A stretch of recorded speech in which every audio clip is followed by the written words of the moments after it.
What's the meaning of aerodynamic? Aerodynamic. Aerodynamic. Aerodynamic. Aerodynamic. Aerodynamic.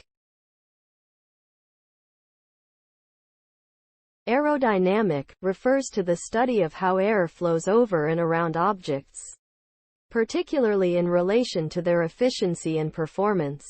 An object's shape and surface features affect how air flows past it.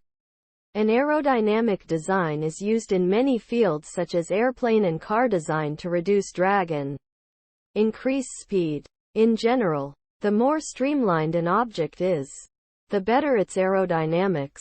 By reducing air resistance, aerodynamics can improve fuel efficiency and overall performance.